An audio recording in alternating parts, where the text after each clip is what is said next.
Þjónar það virkilega hagsmunum bankana að hrekja lífvænleg lítil fyrirtæki í þrot, meðan milljarðar eru afskrifaðir hjá stórfyrirtækjum sem sömu bankar taka svo yfir og reka í samkeppni við aðra.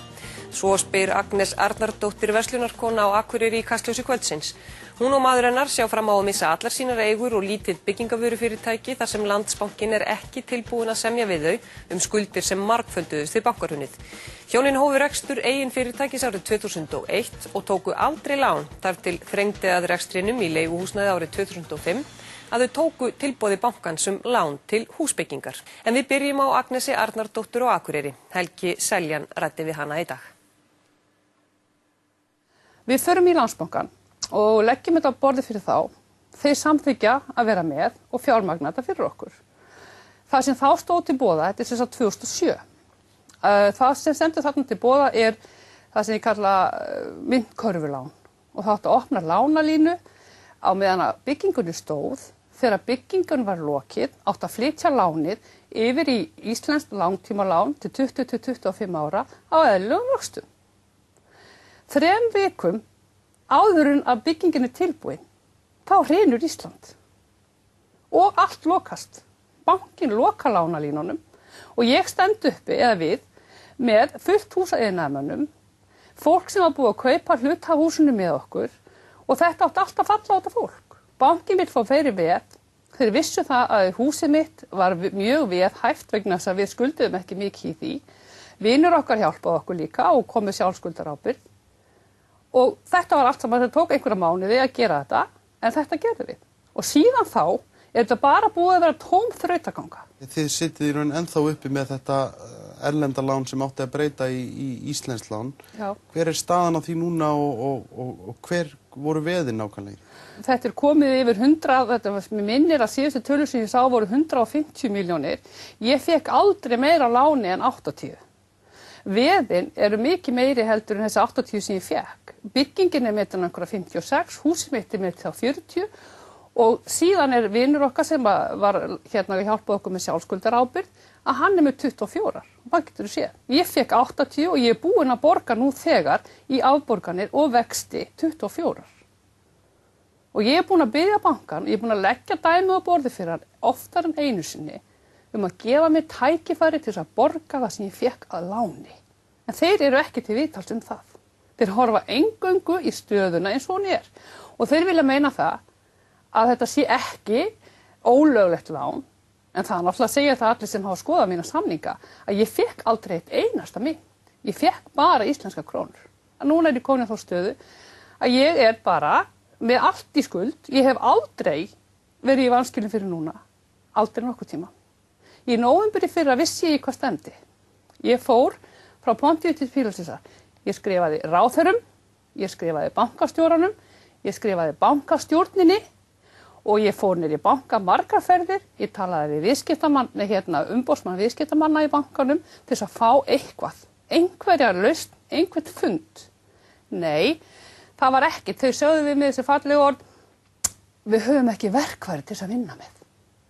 Heldurðu að ef að bankinn, ég myndi ganga til einhverja samninga við ykkur að greiða lánið, að þið getur staðið undir? Já, alveg fullkomlega. Alveg fullkomlega. Ég er búin að leggja fyrir bankann rekstraráætlun og ég lagði hann líka fyrir umboðsmann viðskiptamanna í Landsbankanum og endurskoðendur eru búin að fara yfir að þetta gengur upp í massa þessu ári. Þá segast ég loksins vera að koma með verkfæri til þess að gera eitthvað. Og leggja fyrir mig tilboð sem er bara alveg út úr kú. Ég kom með gagntilboð sem ég gat staðið við og gat sýnt fram á það ég gæti staðið við það, ekki til viðræðu. Hvernig var tilboðið þeirra? Þeirra tilboð gekk út á það að þeir ætluðu að afskrifa 36% af þessar skuld sem þýddi það að þá var lánið komið í 81 eða 2 milljónir sem var nú reyndar ekki það sem ég fekk uppalega og ég þyrfti að koma með meiri pening inn í fyrirtækið. Og það átti ég náttúrulega ekki til. Og þeir ætluðu ekki að taka tillit til þess að ég væri búin að borga 24 milljónir þá þegar og þeir ætluðu heldur ekki að taka tillit til þess að þeir voru með 20 milljóna veð í húsinu mínu að líta á það sem eiginfjárstöðu. Hvernig var tilboðið sem þú gerði þeim á móti? Tilboðið sem ég gerði var það að taka þá upphæð þessu 80 milljónir sem ég hefði fengið að láni og hún yrði sett í langtímalán til 20 til 25 ára á 5,7% vöxtum og verðtryggt, þó svo sem að við sem að rífast það að verðtryggingin sé ekki það sem koma skal. Þeir vildu það ekki. Nei. Svo þau sögðu, þú getur huggaði við það að þú ert ekki ein í þessari stöðu. Og ég horfði bara tilbaka og sagði, veistu það, ég hugga mig ekki við það. Ég bara ennþá harmi stygnari.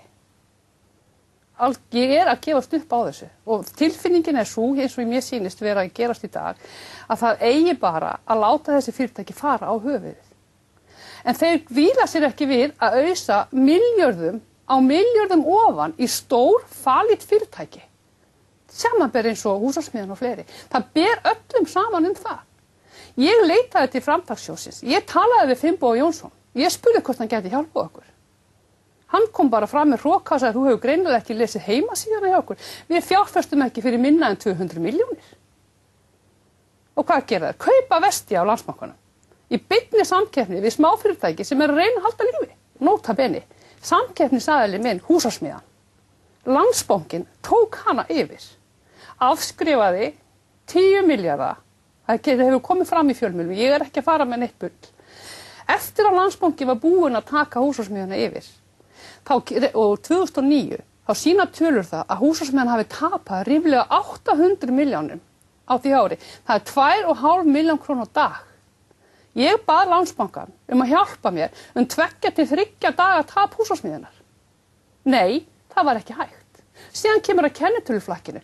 Við okkur var búið að skipta kennitölu. En hver borgar þá skuldirnar í gömlu kennitölunni? Og kennitöluflakkararnir bjóða mér að skipta kennitölu. Landsbankinn búinn að skipta kennitölu. Buðu þeir þér að skipta kennitölu? Þeir gerðu það. Hvernig þá? Já, það sagðist alltaf horfið hinn áttina með ég skipti kennitölu. Það þeir voru tilbúnir að taka á sig tapið af því og aðstóða ykkur við það að... Já, hann sagðist alltaf horfa í hinn áttina. Ef við gefum okkur að bankinn haldi sig við sínar ítrustu kröfur, hvað verður fyrirtækið ykkar og ykkur? Sko, það það sem bara gefur auðarleið, það fyrir við á höfuð.